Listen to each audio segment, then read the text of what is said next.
बिस्मिल्लाहिर्रहमानिर्रहीम। अस्सलाम वालेकुम। आप देख रहे हैं सेहत सब के लिए और मैं हूं आपकी मेज़बान डॉक्टर शुमाइला गफ़ार। नाजरीन, रमज़ान का बाबरकत महीना शुरू हो चुका है और इस महीने में दुनिया भर में मुसलमान चाहे वो कहीं पर भी हों 30 दिन के रोज़े रखते हैं। और ये रोज़े रखने से ना सिर्फ़ हमें अल्लाह ताला का कुर्ब और खुशनुदी हासिल होती है, बल्कि इन रमज़ान के रोज़े रखने के बहुत सारे मेडिकली भी फ़वाइद हैं।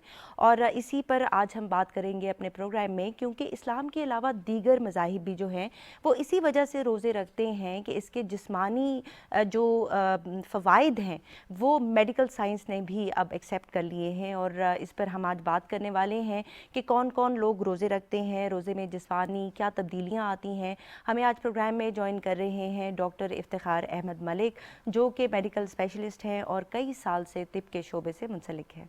अस्सलाम वालेकुम सर। वालेकुम अस्सलाम। Welcome to the thank you program. Very much, बहुत शुक्रिया। कैसे हैं आप? ठीक रमज़ान ठाक हैं? मुबारक आपको भी। बहुत शुक्रिया सर, आपको भी रमज़ान मुबारक हो। और हम ये प्रोग्राम इस वजह से कर रहे हैं ताकि हम चाहते हैं कि लोगों को एजुकेट किया जाए रमज़ान के हवाले से। जिस तरह कि मैंने कहा कि रमज़ान के बहुत सारे दीनी फ़वाइद हैं, लेकिन तिब्बी फ़वाइद पर मैं चाहती हूँ कि आप बात करें कि रमज़ान में क्या जिस्मानी तब्दीलियाँ आती हैं और रोज़ा क्यों रखना चाहिए। देखें, जैसे आपने कहा, मैं समझता हूँ कि ये हमारी बहुत बड़ी खुशकिस्मती है कि बीइंग मुसलमान आज ये रमज़ान हमें नसीब हो रहा है। ये हर मुसलमान के लिए एक बहुत बड़ी खुशकिस्मती है। बेशुमार रूहानी फ़वाइद हैं, अनगिनत। सेहत के हवाले से आज हम उस पर बात करते हैं। अल्लाह मियाँ ने इंसान का जिस्म एक बहुत बड़ी तख्लीक है और खुदा बड़ा गफूर रहीम है जी। जिसने इंसान को पैदा किया और फिर सेहत दी। हमें हर लम्हे उसका शुक्र अदा करना चाहिए कि हम सेहतमंद ज़िंदगी गुजार रहे हैं। अब जहाँ तक रोज़े और सेहत का ताल्लुक़ है, ये बड़ा क्लोज़ रिलेशन है, बड़ा इम्पॉर्टेंट इसका साथ है।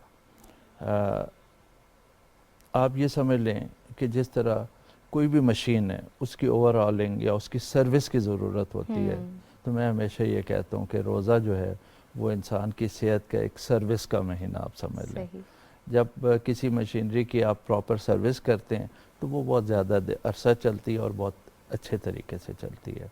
तो इसी तरह से रमज़ान को आप ये समझ लें कि सेहत के हवाले से ही इंसान की एक ओवरऑलिंग या सर्विस हो जाती है। देखें, शुरू आप इससे करेंगे सोने जागने के औकात। अब आप देख लें कि हम हमारा जो लाइफस्टाइल है, अब पूरी साइंस जो इस वक्त मेडिकल साइंस है ना, वो लाइफस्टाइल के गिर्द घूम रही है। लाइफस्टाइल मॉडिफिकेशन, अगर आप शुगर के हवाले से बात करें, आप दिल की बीमारियों की बात करें, आप ब्लड प्रेशर की, तो वो कहते हैं लाइफस्टाइल को मॉडिफाई करें, लाइफस्टाइल मॉडिफिकेशन। अब लाइफस्टाइल मॉडिफिकेशन आपके सोने और जागने से शुरू होती है। तो आम दिनों में आप देख लें कि हम लोग, हमारा क्या स्टाइल हो गया, लोन पूरी रात आजकल हमारी नई जनरेशन अनफॉर्चुनेटली जागती है और जब जागने का वक्त होता है सो जाते हैं। तो ये रमज़ान हमें यहाँ से डिसिप्लिन शुरू करा देता है कि आपने अर्ली मॉर्निंग जागना है और उस वक्त आपने खाना खा के और उसके बाद रात को आप जल्दी सोएंगे, ठीक है ना। तो डिसिप्लिन भी आ गया और सेहत के हवाले से भी साइंस प्रॉपरली ये साबित करती है कि जो लोग अर्ली राइज़र या जल्दी उठने वाले लोग होते हैं वो सेहत के हवाले से उन लोगों से बहुत बेहतर होते हैं जो देर से उठते हैं। सर, इसीलिए कहा जाता है कि early to bed early to rise is the key to health. बिल्कुल ये, और ये अब साइंस से ये बात साबित होती है। इस्लाम में तो वैसे ही फजर की नमाज लोग तहज्जुद पढ़ते हैं, उस जाग जाते हैं, लेकिन उसके लिए आपको जल्दी सोना भी पड़ता है, ठीक है ना। तो यहाँ से शुरू हुआ। उसके बाद आप देखें कि सारा दिन आप एक डिसिप्लिन की हालत में हैं। अच्छा, अब जो रोज़े की असल स्पिरिट है वो हमारे वाली सहरी नहीं है जो हम करते हैं। हम कोशिश करते हैं कि पूरे दिन का खाना और पानी उस वक्त स्टोर कर लें, एक ही वक्त में खा लें जो कि गलत है। मतलब आपके मैदे की एक कैपेसिटी है, आपकी एक उससे ज़्यादा आप खाएंगे तो फिर वो फ़ायदा नहीं होगा। फिर उसके बाद देखें, वेट गेन का, वेट कंट्रोल का बहुत इम्पॉर्टेंट कंसेप्ट है दुनिया में कि आप वेट को कम करें। बहुत सारी बीमारियां साबित हो गई हैं कि वो वज़न से रिलेटेड है, आपका वज़न ज़्यादा है शुगर ज़्यादा होने के चांसेस है, वज़न ज़्यादा है, ब्लड प्रेशर ज़्यादा होगा, कोलेस्ट्रॉल वगैरह ज़्यादा होगा। तो वेट मेंटेनेंस भी रमज़ान में आ जाती है सही। कि अगर आप सही तरीके से सहरी और इफ्तारी करें तो वज़न कम होना चाहिए। अनफॉर्चुनेटली जो हमारा लाइफस्टाइल है उसमें अक्सर लोगों का वज़न बढ़ा हुआ होता है हाँ रोज़ों बिल्कुल को। सर, बहुत सारे ऐसे मरीज़ भी आते हैं जो कि कहते हैं कि रमज़ान में हमारा वेट गेन हो गया है, गेन तो हो उसकी वजह ये होती है कि वो समोसे पकौड़े ज़्यादा खा रहे होते हैं। और एग्जैक्टली आपने बात की लाइफस्टाइल मेडिसिन की, and I am glad we are talking about it, क्योंकि एक डॉक्टर साहिबा हैं, वो यूके से लाइफस्टाइल मेडिसिन में स्पेशलाइज कर कर आई, तो वो मुझे कहती हैं कि यहाँ पर तो लोगों को पता ही नहीं है। वो मुझसे पूछते हैं आप किस किस्म की डॉक्टर हैं, आप क्या करती हैं? एग्जैक्टली तो अब जो है वो चेंज आ रहा है, बहुत सारे डॉक्टर्स जो हैं वो लाइफस्टाइल मेडिसिन में स्पेशलाइज कर जी रहे हैं, बिल्कुल। और पाकिस्तान में इसकी बहुत ज़्यादा ज़रूरत है। एक्चुअली इसका लाइफस्टाइल का कंसेप्ट तो काफ़ी पुराना है, यूरोप में तो बहुत पुराना कंसेप्ट है, लेकिन अब इसमें स्पेशलाइजेशन शुरू हो गई है और इसको बड़ी ड्यू इम्पोर्टेंस दी जा रही है ऑल ओवर द वर्ल्ड। वक्त आएगा इंशाल्लाह पाकिस्तान में भी लोग अब इस पे बात करना शुरू कर दी है, लेकिन प्रैक्टिकली आप देखें तो हर चीज़ में आपको लाइफस्टाइल की इम्पोर्टेंस नज़र आती है, और Ramzan is a good example of that कि रमज़ान में आपको सोने और जागने के औकात हो गए, खाने पीने, और फिर उसके बाद एक बीच में टाइम पीरियड जब मैदा खाली होता है। सही। तो ये सारी वो चीज़ें हैं जो सेहत के ऊपर पॉजिटिव इफेक्ट आता है। ब्लड प्रेशर आपका बेहतर कंट्रोल हो जाता है रोज़ों में, अगर आप डिसिप्लिन हो तो शुगर भी बेहतर कंट्रोल हो जाती है। कोलेस्ट्रॉल के मरीज़ों की दवाएं अक्सर छूट जाती हैं रमज़ान के महीने में, अगर वो पकौड़े और समोसे ना खाएं। अगर पराठे और पकौड़े और समोसों का बेदरेग इस्तेमाल ना करें। तो ओवरऑल ये आप कह लें कि बहुत ही पॉजिटिव इफेक्ट आता है सेहत के हवाले से रोज़ों का। सर आपने कहा कि बहुत सारे लोग ऐसे होते हैं जो कि सहरी में पराठे खा रहे होते हैं, और उनका ख्याल ये होता है कि अगर हमने पराठा खा लिया है तो सारा दिन हमें भूख नहीं लगेगी। इसी तरह वो ढेर सारा पानी भी पी लेते हैं। हालांकि डॉक्टर्स हमेशा से ये कहते हैं कि इंसानी जिस्म जो है वो ऊंट की मानंद नहीं है जिसमें आप पानी को स्टोर कर सकते हैं, तो जैसे ही आप पियेंगे तो वो आपकी बॉडी से निकल जाता है, तो इस वजह से ज़्यादा पानी भी नहीं पीना चाहिए। तो आपके ख्याल से सहरी में क्या खाना चाहिए और क्या नहीं खाना चाहिए? देखिए ये डिपेंड करता है कि आपने दिन में क्या करना है। अब आप और मैं डॉक्टर हैं, हमारी रिक्वायरमेंट अलग है। एक बंदा है उसने जाके मजदूरी करनी है, ठीक है, फील्ड में काम करना है, किसान है, उसने सारा दिन अपना, अब उसकी सहरी और आपकी सहरी में फ़र्क होना चाहिए। सही। ठीक है, अगर वो पराठे खा भी लेता है तो उसने सारा दिन फिजिकल काम करना है। एक आदमी जो दफ्तर में बैठ के एयर कंडीशन में लिखने पढ़ने का काम है, उसकी डिफरेंट है। तो ये हर एक की रिक्वायरमेंट के मुताबिक आपको सहरी और इफ्तारी करनी चाहिए। Age is also an important factor. Young आदमी ज़रा ज़्यादा खा लेते हैं, ओल्ड एज में ज़रा इतना नहीं खाया जाता या ना इतना खाना। तो ये डिपेंड करता है कि आपने दिन में क्या काम करना है, आपका इनपुट क्या है और आउटपुट क्या। सर यहाँ पर एक कॉलर है, उनको शामिल कर लेते हैं। अस्सलाम वालेकुम, कौन कहाँ से बात कर रहे हैं? वालेकुम अस्सलाम, मिस उस्मान अली बात कर रहा हूँ शेखपुरा से। जी सवाल पूछिएगा। मेरा डॉक्टर से सवाल है कि मेरे वालिद साहब को डायबिटीज है। ठीक है। और दूसरा उन्हें पिछले कुछ दिनों से टीबी की शिकायत की है। किस चीज की शिकायत की है? टीबी की। जी। अच्छा। तो ये पिछले कुछ दिनों से उनका वेट बहुत ज्यादा लूज कर गया है। वो रोजे भी रख रहे हैं, तो उनको शुगर भी है। तो इस हवाले से मैं डॉक्टर साहब से पूछना चाह रहा हूँ, ठीक है, कि क्या बेहतर होगा। अच्छा ठीक है। टीबी की तो काफ़ी जो है वो ज़्यादा मेडिकेशन होती है, वो इस्तेमाल कर रहे हैं वो? नहीं, अभी तो टेस्ट करवाए हैं, उसमें हल्का फुल्का शो हुआ है, लेकिन वो शुरू करवा लेंगे। लेकिन शुगर का पहले से मसला है। अच्छा, शुगर कंट्रोल्ड है उनकी? हाँ जी, शुगर कंट्रोल्ड है। अच्छा। एज हो जाता है। और एज क्या है उनकी? 62। अच्छा ठीक है। तो शुगर लेवल्स जो हैं वो कंट्रोल्ड हैं या नहीं? नहीं, 200 प्लस 250। अच्छा। इस तरह चले जाता है। ठीक है। मेडिसिन कौन कौन सी इस्तेमाल कर रहे हैं? मेडिसिन कोई ऐसा नहीं, एक टैबलेट दी थी डॉक्टर ने, वही वाली यूज कर। अच्छा, वो वाली यूज कर रही है, उससे शुगर कंट्रोल्ड नहीं है, तो डॉक्टर को तो नहीं दिखाया आपने? नहीं, डॉक्टर को नहीं। अच्छा, अभी ये टेस्ट करवाए हैं, उसके बाद फिर लेके जाएंगे इंशाल्लाह। मैं डॉक्टर साहब को सुन रहा था। ठीक है, बहुत शुक्रिया आपने कॉल किया। आपके सवाल का जवाब लेते हैं। जी सर, डायबिटिक हैं और टीबी भी डायग्नोज अभी हुई है, मेडिकेशन स्टार्ट नहीं हुई अभी। देखें, जो डायबिटिक लोग होते हैं उनका इम्यून सिस्टम दूसरे लोगों के मुकाबले में थोड़ा सा वीक होता है। सही। तो इस किस्म के इन्फेक्शन लाइक ट्यूबरकुलोसिस ये ज़्यादा कॉमन है as compared to general population. अब इनकी एज 60+ है, शुगर वो कह रहे हैं कि इतनी अच्छी कंट्रोल नहीं है और 7 टीबी डायग्नोज होगी। अब ये बड़ा इम्पॉर्टेंट कंसेप्ट यहाँ पे इस हवाले से, सवाल के हवाले से भी हम बात कर लेते हैं। कुछ अमराज जो हैं वो काबिल इलाज, सही, ठीक है ना। TB is one of them. TB ऐसा मर्ज है कि जिसका इलाज मौजूद है, एक सर्टेन पीरियड का कोर्स है, वो कोर्स करने के बाद ये ख़त्म हो जाती है। डायबिटीज़ साथ साथ कंट्रोलेबल है, it is not curable at the moment, Allah करेगा आगे इंशाल्लाह इसको कोई इलाज आ जाएगा।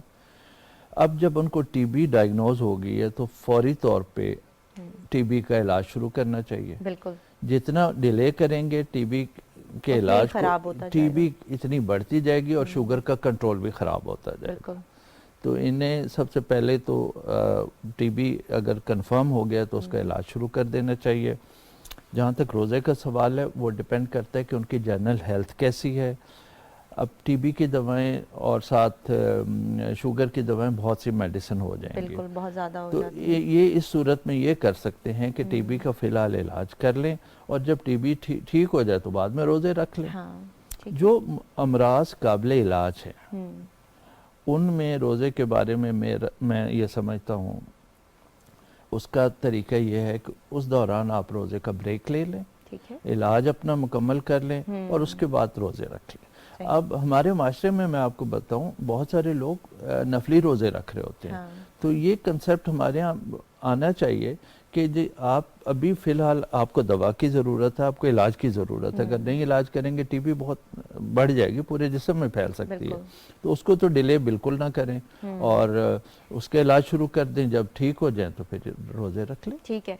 और इनका जो शुगर कंट्रोल है उसको भी बेहतर करने की ज़रूरत है। बिल्कुल, शुगर का कंट्रोल देखें शुगर का, टीबी का इलाज मुकम्मल उसी वक्त अच्छा होगा जब शुगर कंट्रोल होगी। ठीक है, क्योंकि 200+ है तो दवाइयों पर ये कंट्रोल नहीं है, इसका मतलब है तो आपने डायबिटोलॉजिस्ट को भी दिखाना है और आपने टीबी स्पेशलिस्ट को भी दिखाना है। इसका जो कोर्स है वो 6 महीने तक चलेगा। इसकी दवाइयाँ थोड़ी सख्त होती हैं, तो इस दौरान अगर वो रमज़ान के रोज़े नहीं रखते तो बाद में वो रख सकते हैं जब उनकी तबीयत बेहतर हो जाए। सर, आजकल आपको इमरजेंसी में किस किस्म के पेशेंट्स दिखाई देते हैं? ऑल्दो कि रमज़ान अभी स्टार्ट हुआ है, लेकिन फिर भी आपको क्या लगता है कि मरीज़ किन प्रॉब्लम्स के साथ रमज़ान में हॉस्पिटल में आते हैं? देखिए, रमज़ान में आमतौर से शुगर के हवाले से बात हो रही थी तो सबसे ज़्यादा कॉमन प्रॉब्लम ये होता है कि शुगर लो हो जाना। अच्छा।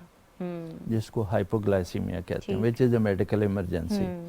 अब हमारे यहाँ बहुत सारे ऐसे लोग हैं शुगर के मरीज़ जिनको रोज़ा नहीं रखना चाहिए सेहत के हवाले से और वो फिर भी रोज़ा रख लेते हैं और उनको अलामात भी पता नहीं होती हैं कि वो हाइपोग्लाइसीमिया असर के बाद आमतौर है। से शुगर उनकी लो होना शुरू हो जाती है और वो फिर इमरजेंसी सिचुएशन क्रिएट होती है। इसके लिए जो मैं हमेशा ये कहता हूँ कि रमज़ान का महीना शुरू होने से पहले या अभी शुरुआत ही है, अपना जो आपके मुआलिज है ना, करीबी डॉक्टर जो है, उससे ज़रूर एक दफ़ा मशवरा कर ले। अगर आप रोज़ा रखते हैं, शुगर के मरीज़ों के हवाले से मैं बात कर रहा हूँ, तो शुगर की मॉनिटरिंग बड़ी ज़रूरी है कि आप दोपहर के वक्त एक दफ़ा असर के वक्त शुगर ज़रूर चेक कर लें। और शुगर अगर आपकी शुगर नॉर्मल है, आपकी शुगर नॉर्मल है तो आप दवाएं जारी रखें, आप रोज़े रख सकते हैं, कोई इशू नहीं है। लेकिन ऐसी इमरजेंसी सिचुएशन जो है ना वो सेहत के लिए। यहाँ पर एक और कॉलर है, उनको शामिल करते हैं। अस्सलाम वालेकुम, कौन कहाँ से बात कर रहे हैं? मैडम क्या हाल है, खैरियत है जी? अल्हम्दुलिल्लाह ठीक ठाक। सबसे पहले तो डॉक्टर साहब को मैं सलाम करूंगा जी, बड़े मोहब्बत से। वालेकुम अस्सलाम। डॉक्टर साहब, मुझे ना यूरिक एसिड का मसला है कोई तकरीबन 2-3 महीने से। ठीक है, दवाई इस्तेमाल कर रहे हैं उसके लिए?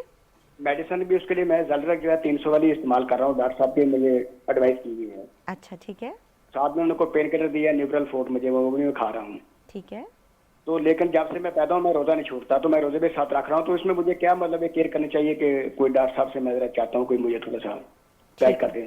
यानी दवाई के साथ आपको क्या केयर करनी चाहिए? ठीक हाँ है, जी, क्योंकि रोजा भी मैं रख रहा हूँ साथ। ठीक है। अच्छा, कोई किडनी इशू तो नहीं है? और एज क्या है आपकी? नहीं मैडम, अल्लाह का शुक्र है, कोई ऐसा इशू नहीं। ठीक है, एज क्या है आपकी? 50+ है जी। अदरवाइज आपकी हेल्थ जो है वो ठीक है? हाँ जी ठीक है जी, माशाल्लाह जी, ठीक है। बेहतर है। शुगर तो नहीं है आपको, या ब्लड नहीं, प्रेशर का मसला? डायबिटिक नहीं है मैडम, शुगर भी नहीं है, अल्लाह का ठीक शुक्र है, बहुत शुक्रिया आपने कॉल किया। जी सर, आपके ही पेशेंट हैं। जी जी जी बिल्कुल, ये जी। कॉमन प्रॉब्लम है। देखें, यूरिक एसिड के बारे में थोड़ा सा मैं बता दूं कि यूरिक एसिड बॉडी के अंदर प्रोड्यूस होता है नॉर्मल अमाउंट में, ठीक है। ठीक है। कुछ लोगों में उसकी प्रोडक्शन ज़्यादा होती है और इस वजह से वो बढ़ जाता है। कुछ लोगों में किडनी प्रॉब्लम होती है जिसकी वजह से वो एक्सक्रीट नहीं होता और यूरिक एसिड लेवल बढ़ जाता है। ठीक है। तो आपने जैसे उनसे पूछा, उन्होंने बताया कि किडनी प्रॉब्लम नहीं है, बड़ा क्लोज रिलेशन है। अक्सर लोग ये समझते हैं कि यूरिक एसिड सिर्फ पाँव में दर्द हो गया या जोड़ों में दर्द का नाम है यूरिक एसिड।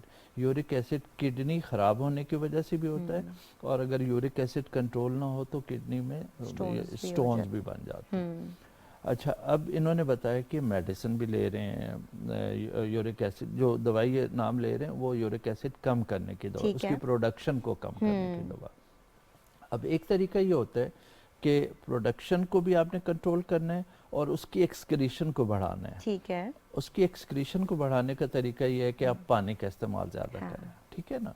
तो आपका वाटर इनटेक, फ्लूइड इनटेक अच्छा होना चाहिए। अब रोज़े के हवाले से मैं आपको बताऊं, जैसे आपने कहा था कि इंसान में वो कैपेसिटी नहीं है स्टोर करने की वाटर, तो उसका तरीका ये है कि इफ्तार से लेकर सहरी तक आपके पास बहुत वक्त होता है। थोड़ा उसमें थोड़ा पानी पीते जाएं। पानी, थोड़े थोड़े वक्फों के साथ पानी पीना चाहिए। सही। और यूरिक एसिड के जो पेशेंट है उनमें वाटर इनटेक बहुत बेहतर करना बिल्कुल, चाहिए, ताकि फ्लश आउट होता रहे। फ्लश आउट होता रहे। दूसरे यूरिक एसिड कंटेनिंग फूड्स जो है ना, वो हमारे यहाँ काफ़ी इफ्तार में ख़ास तौर पे ये चने, चना चाट वगैरह, लोबिया, इस तरह की चीज़ों का बहुत ज़्यादा इस्तेमाल होता है जिन जो हाई यूरिक एसिड कंटेंट ठीक है। रखती हैं, तो उनका इस्तेमाल कम किया जाए और वाटर इनटेक थोड़े थोड़े वक्फे से पीते रहें। और उसके साथ अगर इनको कोई प्रॉब्लम नहीं है, जोड़ों में दर्द नहीं है और यूरिक एसिड लेवल नॉर्मल रहता है, तो रोज़ा रख सकते हैं। सर, इनको क्या खाने में एहतियात करनी चाहिए, जिस तरह के गोश्त कम ले लिया देखिए, या इस तरह की रेड चीज़ें? मीट जो है उसमें वाइट मीट इस्तेमाल कर लें, ठीक उसकी है। जगह पानी का इस्तेमाल ज़्यादा करें। जो यूरिक एसिड कंटेनिंग फूड्स हैं उनका ठीक है, उनको अवॉइड करें। अवॉइड करें। तो आपने जिस तरह के कहा कि बहुत हमारे पास टाइम होता है इफ्तार के बाद सहरी तक, आप हर घंटे एक एक ग्लास पानी पी सकते हैं और आपको पता भी नहीं चलेगा और आपकी बॉडी जो है वो हाइड्रेटेड भी रहेगी। सर, आपने बताया कि बहुत सारे पेशेंट्स इमरजेंसी में आते हैं हाइपोग्लाइसीमिया के साथ और उनको डिफरेंट किस्म के सिम्टम्स होते हैं, जिस तरह के दिल बैठने लग जाता है, पसीने आने लग जाते हैं, कुछ लोग होते हैं उनकी ज़ुबान लड़खड़ाना शुरू हो जाती है, फिर कन्फ्यूजन भी हो जाती है बहुत सारे लोगों को। लेकिन थोड़ा सा ये बताइएगा, मैदे के भी तो पेशेंट्स आते हैं ओवर ईटिंग की वजह से, तो उसमें फिर क्या करना चाहिए और इन पेशेंट्स को आप क्या कहेंगे? देखिए, दो तरह के पेशेंट हैं। एक वो पेशेंट होते हैं जिनको पहले से मैदे की तकलीफ चल रही होती है, मतलब एसिड पेप्टिक डिजीज कह लें, इस तरह के अलामात विच बड़ा कॉमन प्रॉब्लम है। एक वो होता है जिनको रमज़ान में खाने की वजह से ओवर ईटिंग की वजह से मैदे का प्रॉब्लम होता है। तो जो ओवर ईटिंग वाले हैं वो तो उसका तो हल यही है कि जो अपना खाना है वो एतदाल के साथ खाना खाएं। देखें, रमज़ान में क्या और हमारे दीन में एतदाल बहुत ज़रूरी। किसी चीज़ में भी हद से गुजर जाना जो है ना, वो अलाउड नहीं है।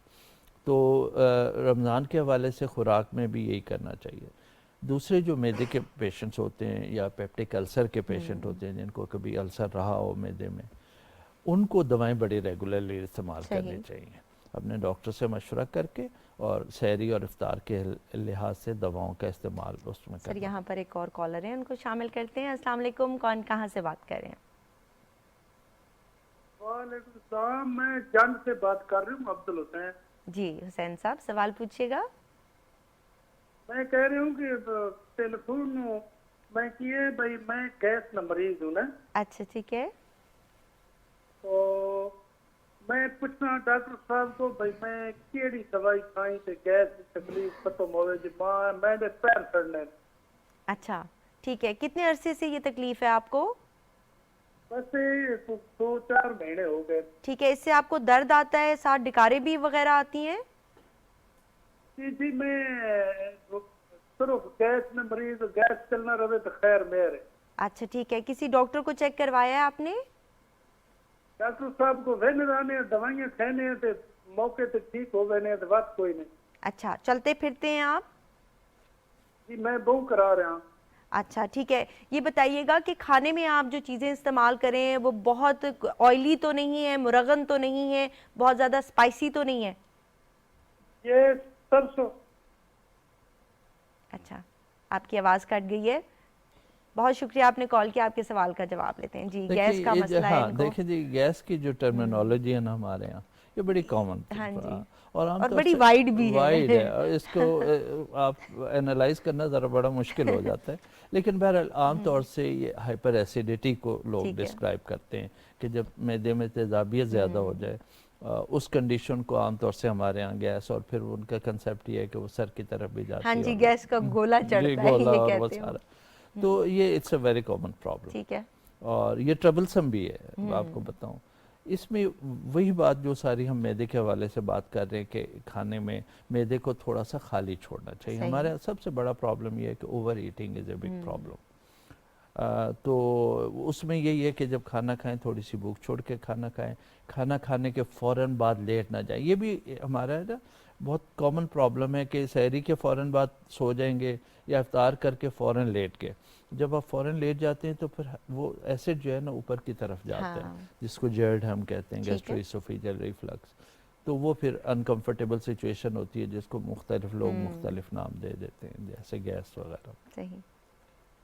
तो इसका मतलब है कि थोड़ा सा ये चलते फिरते रहें, पानी का इंटेक ठीक करें, खाना जो है वो बहुत पेट भर कर ना खाएं, जी। फिर खाने के बाद थोड़े से चहलकदमी कर लें। चहलकदमी। बहुत ज़्यादा हम तेज़ एक्सरसाइज या वॉक का नहीं कह रहे, लेकिन थोड़ी सी चहलकदमी जो होती है वो खाना जो है वो डाइजेस्ट करने में हेल्प करती है आपको। आपकी इसी बात पे जी। बड़ा इम्पोर्टेंट मेरे जहन में पॉइंट आया, खाने की ज़्यादती जो है ना ख़ास तौर पे हार्ट के पेशेंट्स, जी। जो दिल के जिनको इस्कीमिक हार्ट डिजीज़ होती है, उनके लिए बहुत ही नुकसानदेह है। सही। होता ही है कि जब आप सहरी में या इफ्तार में मैदे को बहुत ज़्यादा भर लेते हैं तो जो ब्लड सप्लाई है वो आपकी मैदे की तरफ चली जाती है। तो जो हार्ट की तरफ आपकी ब्लड सप्लाई है वो कम हो जाती है एज़ कम्पेयर टू स्टोमक।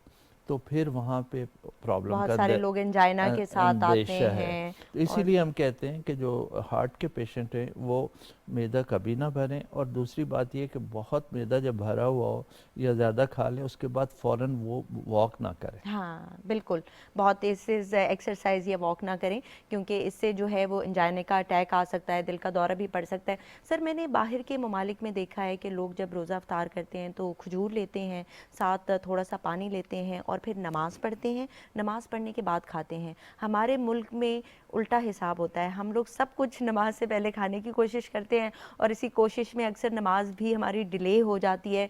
तो आप ये बताइएगा कि किस तरह से हम एक एतदाल पसंदी को इख्तियार करके इस चीज़ से बच सकते हैं, क्योंकि बहुत सारे लोग फिर नमाज़ पढ़ते वक्त स्पेशली तरावी में भी अनकंफर्टेबल हो रहे होते हैं, जब वो सजदे में जाते हैं तो फिर सारा खाना बाहर आ रहा है। तो इस मुतालिक आप क्या जी कहेंगे? देखें, जिस तरह से रोज़ा फ़र्ज़ है इसी तरह से नमाज फ़र्ज़ है। हमें एक बड़ा क्लियर कंसेप्ट होना चाहिए इन चीज़ों का। तो जितना ज़रूरी रोज़ा है उतनी ही ज़रूरी नमाज, दोनों चीज़ें अल्लाह मियां ने हम पे फ़र्ज़ की हैं, इसमें हमारे पास ऑप्शन नहीं है, ठीक है ना। और वक्त भी उनका बताया गया कि इस वक्त आपने नमाज़ पढ़नी है। तो बेस्ट तरीका तो यही होता है जो आप कह रही हैं कि हल्का सा आप पानी पी लें, खजूर ले लें और उसके बाद मगरिब की नमाज़ पढ़ें और उसके बाद हल्का फुल्का खाना खा लें। अगर आपने मैदा नहीं भरा हुआ तो फिर तो तरावी में वो प्रॉब्लम नहीं होगी। हाँ। लेकिन अगर आपने ओवर ईटिंग की है तो फिर ज़ाहिर है वो प्रॉब्लम। सर यहाँ पर कॉलर है, उनको शामिल करते हैं। अस्सलाम वालेकुम, कौन कहाँ से बात कर रहे हैं? वालेकुम सलाम जी, नाम बताइएगा और सवाल पूछिएगा। तो ये दर्शन अब्बास मेरा नाम है जी। और ना मैदे में जलन होती है जब रोजा रखता हूँ। अच्छा और ठीक है। ना खांसी भी आती है कुछ।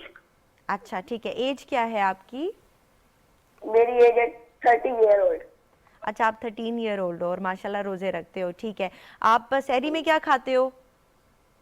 मैं पराठा खाता हूँ दही के साथ। अच्छा ठीक है, और पानी वगैरह पी रहे हो रमजान में आप? हाँ जी पीता हूँ।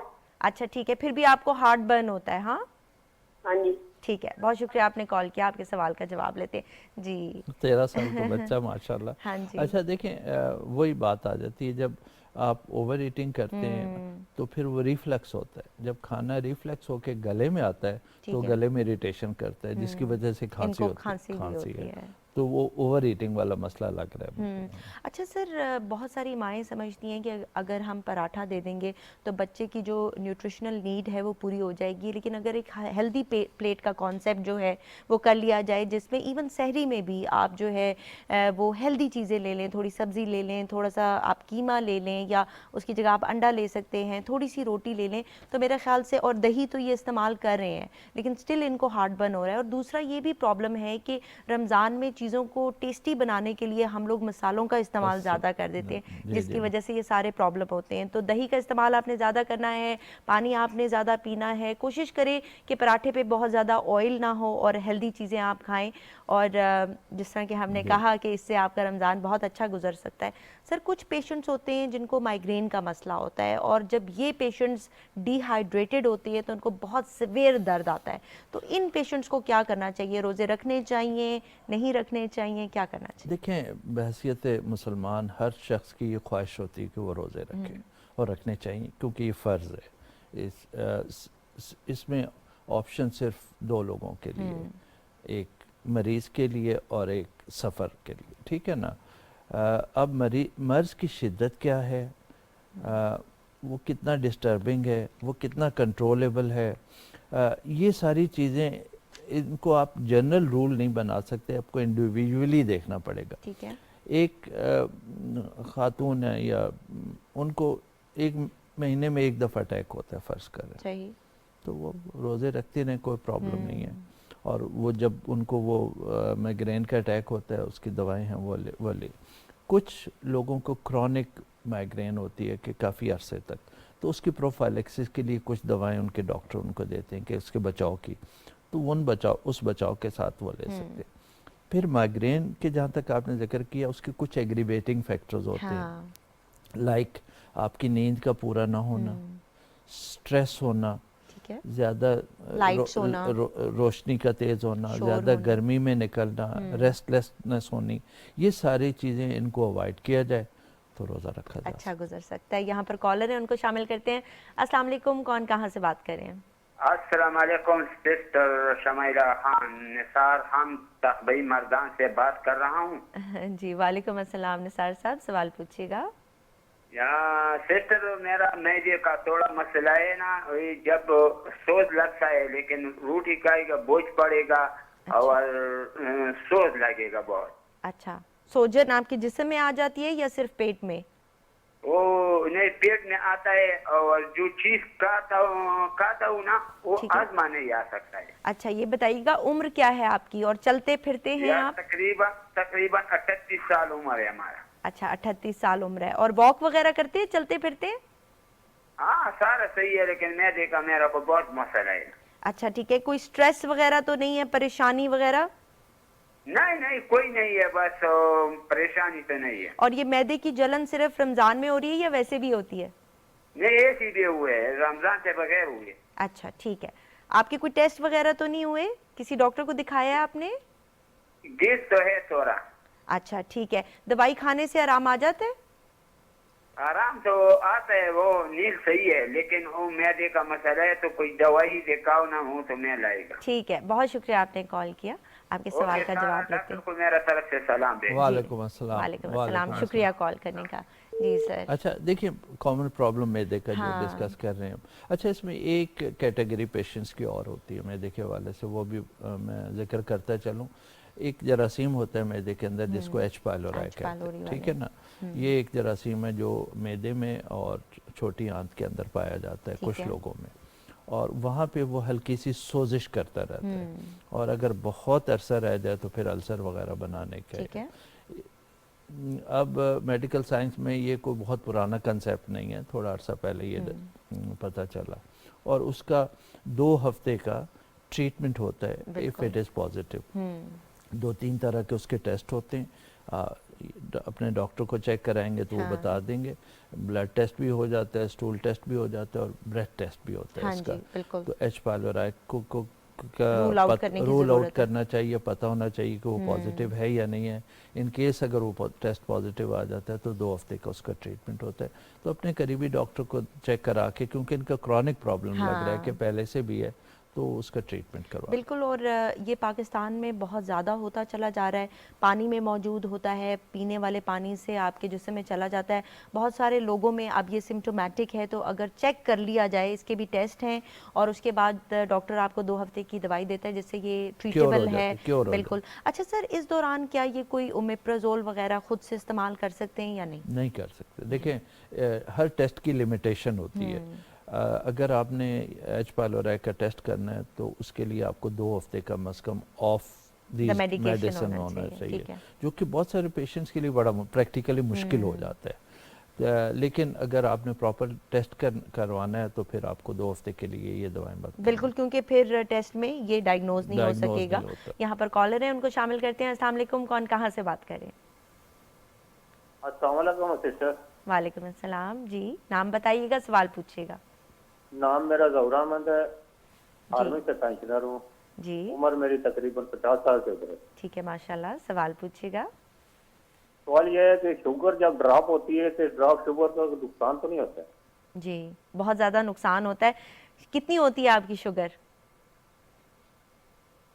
शुगर कभी चेक की है आपने? हाँ, शुगर मैं चेक कराता रहता हूँ। शुगर तकरीबन नॉर्मल मेरी आती रहती है, 120 110 है। अच्छा, ठीक है। रोजे में रख रहा हूँ तो शुगर ड्रॉप हो जाती है। मैंने अपने डॉक्टर, जो मेरा CMH का डॉक्टर, उससे बात की थी। उसने कहा कि अपना खाना जो है ना, ये 6 टाइम में कन्वर्ट करें। ठीक है। अच्छा, ये बताइएगा क्या अलामात आती हैं जब शुगर ड्रॉप होती है? अलामात, जिस्म सोना शुरू हो जाता है, सर चक्कर आता है। अच्छा, ठीक है। सहरी में और इफ्तार में आप क्या खा रहे हैं? शहरी में मैं दही और रोटी खा रहा हूँ। अच्छा, ठीक है, सही है। मेडिसिन जी, मेडिसिन कौन सी इस्तेमाल करें? कोई मेडिसिन इस्तेमाल करें? ग्लूको की गोली और ग्लूकोफेज। अच्छा, ठीक है, बहुत शुक्रिया आपने कॉल किया। आपके सवाल का जवाब लेते हैं। जी, शुगर ड्रॉप हो जाती है, इनकी क्या करना चाहिए? मेडिकेशन पे है? देखें, वो ये जो हमने हाइपोग्लाइसीमिया की बात की ना, अब ये रोज़े के साथ 2 किस्म की इन्होंने दवाओं के नाम लिए। अब इसमें अगर ये रोज़ा रखना चाहते हैं और मेरे ख्याल में जो शुगर्स बता रहे हैं उस पर वो रख सकते हैं। दवाओं की एडजस्टमेंट की ज़रूरत होती है। ये बहुत इंपॉर्टेंट चीज़ होती है कि शुगर के मरीज़ जो दवाएं ले रहे हैं उनको चाहिए होता है कि वो डॉक्टर से मशवरा करके दवाओं को एडजस्ट करें। ठीक है। अब ये 2 किस्म की दवाएं ले रहे हैं, नाम मैं इस फोरम पे लेना मुनासिब नहीं, लेकिन उनमें से एक दवा जो गैट्रिल का नाम ले रहे हैं वो शुगर को बहुत कम करती है, जबकि दूसरी दवा जो मेटफॉर्मिन का वो बता रहे हैं वो शुगर को इतना कम नहीं करती। तो इसमें से अपने डॉक्टर से मशवरा कर लें, वो बेहतर है। एक दवा को ड्रॉप किया जाए और जो दूसरी है उसको इफ्तार के टाइम पे लिया जाए, सहरी में दवाई ना लें, ताकि शुगर इनकी ड्रॉप ना हो। बिल्कुल, शुगर की भी कुछ ऐसी दवाइयां हैं जो हाइपोग्लाइसीमिया करती हैं, तो फिर वो रमज़ान में काफ़ी डेंजरस साबित हो सकती हैं। आपने कहा कि इसका क्या नुकसान हो सकता है? नुकसान ये बड़ी इंपॉर्टेंट बात है। देखें, ब्रेन नॉर्मल जो दिमाग इंसानी ब्रेन जो है उसके लिए ओनली थिंग इज रिक्वायर्ड, 2 चीज़ें चाहिए होती हैं, एक शुगर और एक थायमिन। अगर शुगर आपके ब्रेन को नहीं मिलेगी तो आपका दिमाग डैमेज होने का it's a very serious issue. बिल्कुल। और ये शुगर के मरीज़ों को जहाँ हाई शुगर से नुकसान हो सकता है उससे ज़्यादा नुकसान या उतना ही नुकसान उनको लो शुगर से हो सकता है और उसमें ब्रेन डैमेज होने का खतरा। बिल्कुल, इसलिए हम हमेशा से कहते हैं नाजरीन कि जिनको भी शुगर का मसला है वो अपने साथ कोई भी जिस तरह टॉफ़ियाँ हो गई या कोई बिस्किट हो गए, पीनट बटर बिस्किट हो गई, इस तरह की चीज़ें अपने पास रखा करें। आपको अगर महसूस हो रहा है कि आपकी शुगर बहुत ज़्यादा लो हो रही है, जिसके अलामात हम हमेशा से बताते भी रहते हैं, लेकिन अगर आपको चक्कर वगैरह आना शुरू हो गए हैं, आपको कन्फ्यूजन फील हो रही है, आपकी ज़ुबान लड़खड़ा रही है, तो इसका मतलब है कि आपकी शुगर लो हो रही है, तो आपने फिर कोई भी मीठी चीज़ खा लेनी है। यहाँ पर कॉलर हैं, उनको शामिल करते हैं। अस्सलाम वालेकुम, कौन कहाँ से बात करें? हेलो जी, अस्सलाम वालेकुम, अपना नाम बताइएगा, सवाल पूछिएगा। वालेकुम अस्सलाम, तवक्कल शाह बात कर रहा हूँ मैडम, मैं तोबा टेक सिंह कमालिया से। जी, सवाल पूछिएगा। हाँ जी, तो मुझे ना मुसलसल 2 साल से एपिलेप्सी बता रहे हैं और हो भी रही है, मतलब उसमें उसका दौरानिया कभी ज्यादा हो जाता है, कभी कम हो जाता है। ठीक है, दवाई टाइम पर ले रहे हैं एपिलेप्सी जी की? हाँ जी, एसीवाल वो डॉक्टर एक ही टैबलेट बता देते हैं एसीवाल, ठीक है, तो वो अभी मैं उससे खा रहा हूँ। लेकिन डॉक्टर साहब से ये पूछना है कि क्या इसका कोई मतलब एक थोड़ा अरसा का कोई इलाज है? क्योंकि जिस डॉक्टर साहब के पास जाता हूँ ना, तो वो कहते हैं कि ये एक टैबलेट है, यही खानी है आपने, चाहे सारी उम्र खाएं चाहे जितना अरसा खाएं। ये ठीक है। पूछना है कि क्या इसका कोई ऐसा इलाज है जिसमें मतलब थोड़े अरसे में इसका प्रॉपर इलाज हो जाए? अच्छा, ये बताइएगा, उस पर हम बात करेंगे, लेकिन क्या आपके अटैक्स ज़्यादा तो नहीं हो गए जितने नहीं, पहले आते तकरीबन थे? 1 मंथ चल रहा है उसका अरसा, इससे ज्यादा। अच्छा, ठीक है। हाँ। ड्राइविंग वगैरह तो नहीं करते आप, और नहीं डिहाइड्रेशन वगैरह तो नहीं हो रही आपको? नहीं जी, मैं प्राइवेट मुलाजमत करता था पहले, अच्छा, वो ठीक है, भी यानी छूट आप गई। तमाम एहतियाती तदाबीर जो हैं उनको इख्तियार किया हुआ है आपने, कि आप ड्राइविंग को अवॉइड करते हैं, आप अपने आप को वेल हाइड्रेटेड रखते हैं, पानी पीते हैं, नींद वगैरह पूरी करते हैं, लेकिन आपकी अलामात भी कंट्रोल्ड हैं, लेकिन आप पूछना ये चाह रहे हैं कि क्या इसका परमानेंट कोई इलाज है या नहीं? हाँ जी, और इसमें मैंने मतलब एक खाने के हवाले से भी मैंने प्रॉपर एहतियात की हुई, बिल्कुल सादा ठीक है, ग़िज़ा, सादा ग़िज़ा खाने, ठीक सब्जी है, वगैरह। बहुत शुक्रिया आपने कॉल किया, आपके सवाल का जवाब लेते हैं जी। देखें, एपिलेप्सी डायग्नोज इनकी है and he is taking treatment. उनका सवाल ये है कि ये कितने अरसे के लिए, ये एक बड़ा वैलिड सवाल है, हर मरीज़ के जहन में होता है। इसके ऊपर मेडिकल साइंस में काफ़ी कन्फ्यूजन रहा है।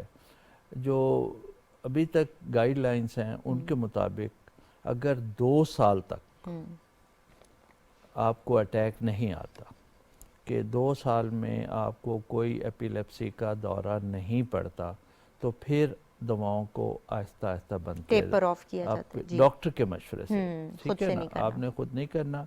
लेकिन अगर इस दौरान अटैक दोबारा हो जाता है तो फिर आपका ट्रीटमेंट वहीं से शुरू हो जाएगा। बिल्कुल।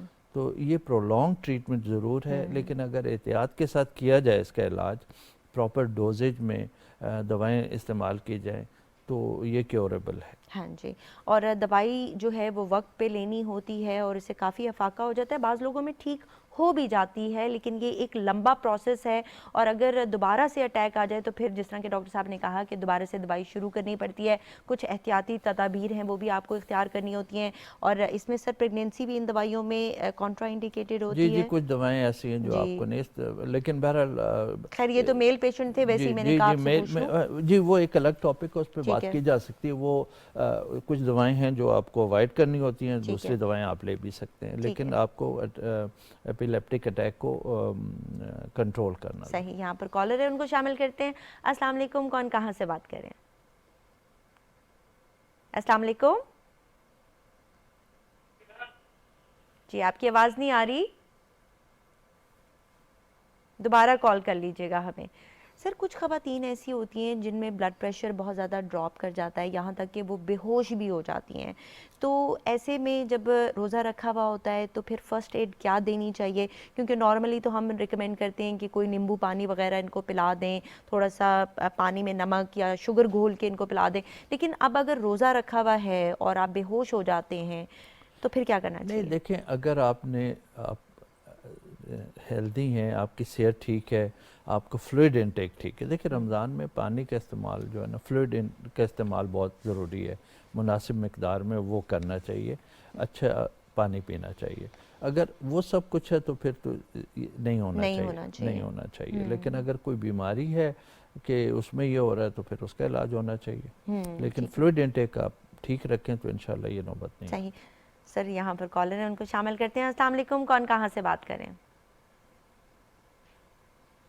जी अस्सलाम वालेकुम।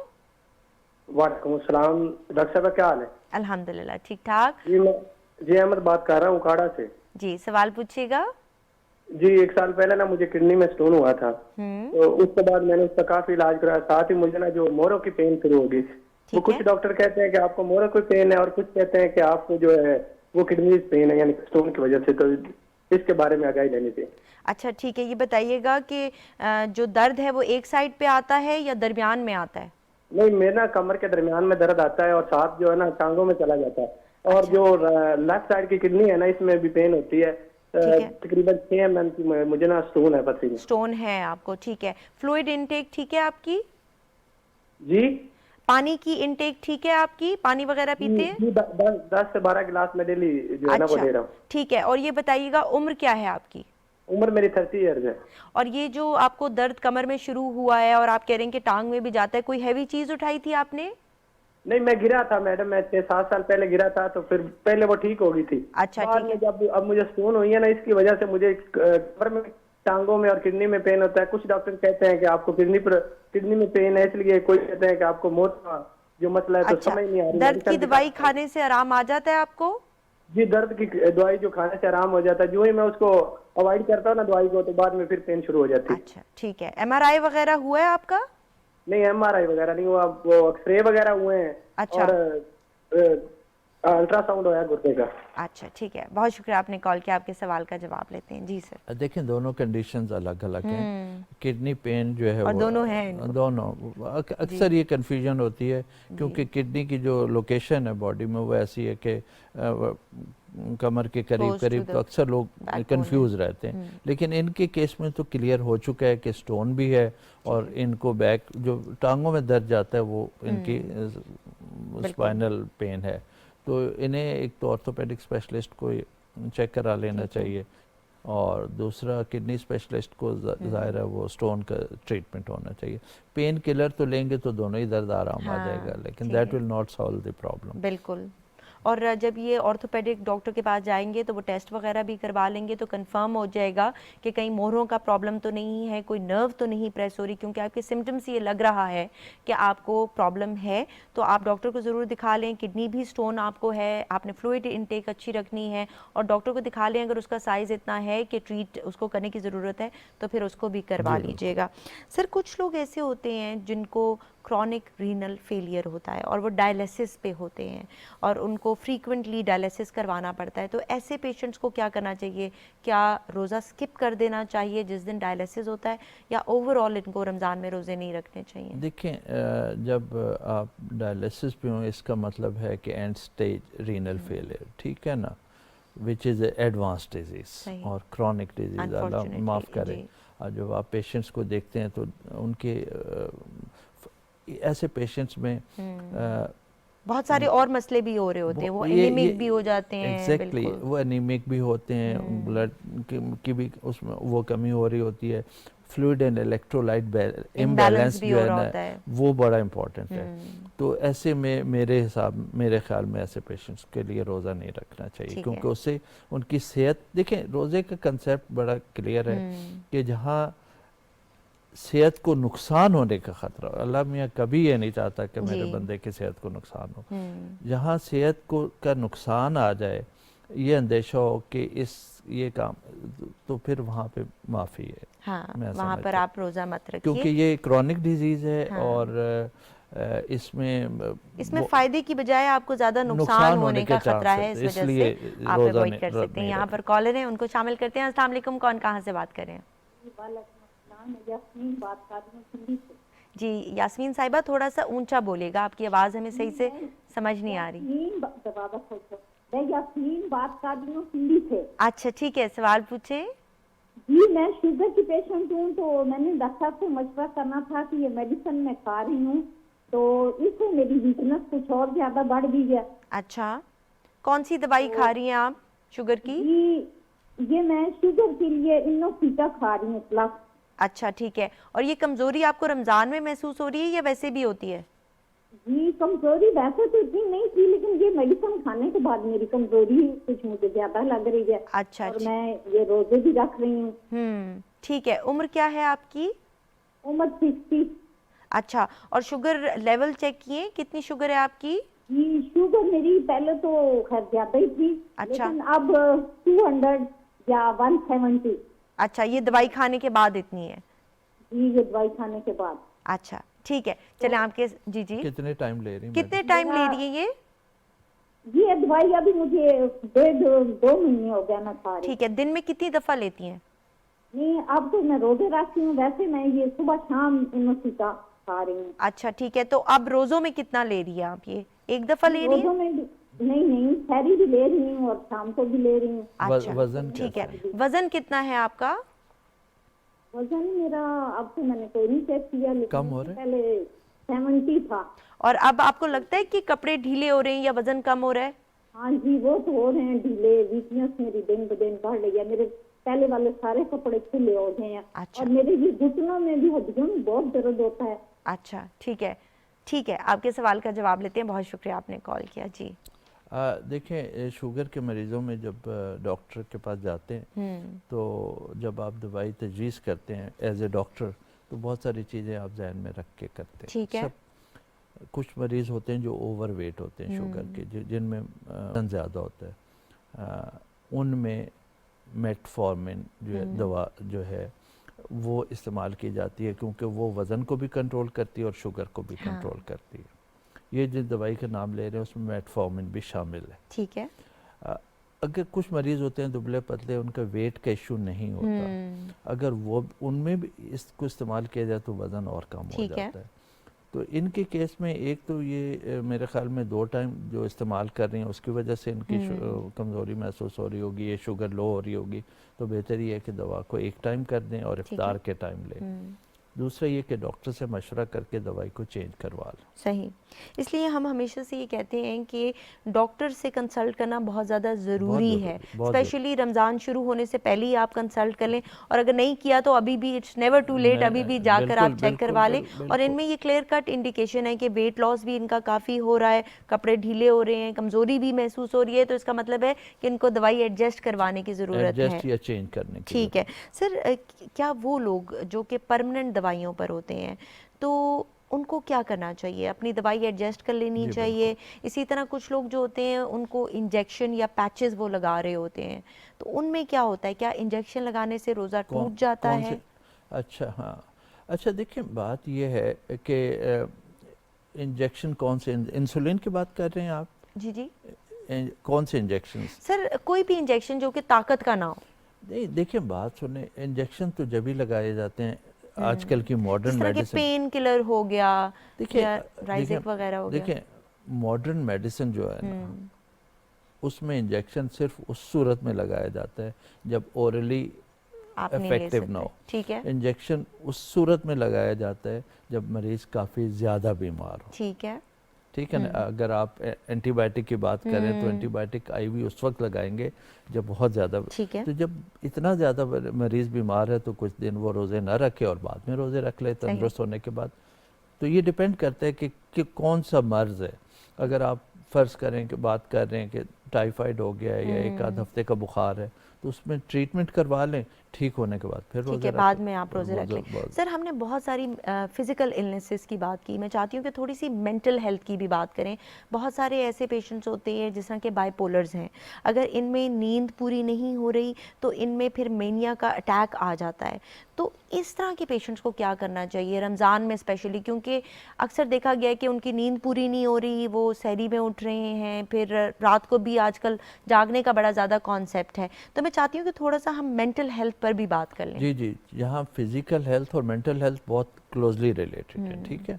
और फिज़िकल हेल्थ के तो सामने नज़र आ रहे होते हैं और मेंटल हेल्थ वाले लोग सफ़र कर रहे होते हैं बहुत ज़्यादा, और ये एक अलग स्पेशलिटी है जो साइकेट्रिस्ट आमतौर से डील करते हैं। लेकिन मेरा मानना ये है कि ऐसा कोई भी काम जो हेल्थ को, जिससे डैमेज होने का ख़तरा हो या सेहत को ख़राब होने का डर हो, वहाँ पे रोज़े में आपको उस पर थोड़ी नरमी है। तो बेस्ट तो ये है कि इस तरह के जो मरीज़ हैं वो अपने मालिज से मशवरा करें, क्योंकि ये लोग काफ़ी सारी दवाएं ले रहे होते हैं और उनके टाइमिंग्स भी इम्पॉर्टेंट होते हैं दवाओं के। तो अगर तो वो एडजस्ट की जा सकती हैं और सिम्टम्स उनके बेहतर हो जाते हैं तो फिर तो रोज़ा रख लें। अगर उसमें प्रॉब्लम हो रही है तो फिर अपने मालिज से मशवरा कर लें। Thank you so much for joining us today. बहुत शुक्रिया, थैंक यू वेरी मच। जी नाज़रीन, प्रोग्राम आपने देखा, उम्मीद है आपको पसंद आया होगा। हमारा मैसेज ये है कि रमज़ान का बाबरकत महीना है, रोज़े ज़रूर रखिए, लेकिन वो लोग जिनको कुछ बीमारी है जो कि दवाइयों में है, वो अपनी दवाइयाँ एडजस्ट करवा सकते हैं अपने मौलिज के मशवरे से। और कोशिश कीजिए कि लोगों को जज ना कीजिए। अगर कोई रोज़े नहीं रख रहा तो इसका मतलब है कि उनकी जिस्मानी हालत इसकी इजाज़त नहीं देती। आपने उनका ज़्यादा से ज़्यादा ख्याल रखना है। Take care of your self and keep walking even in Ramzan. Take care, Allah हाफ़िज़।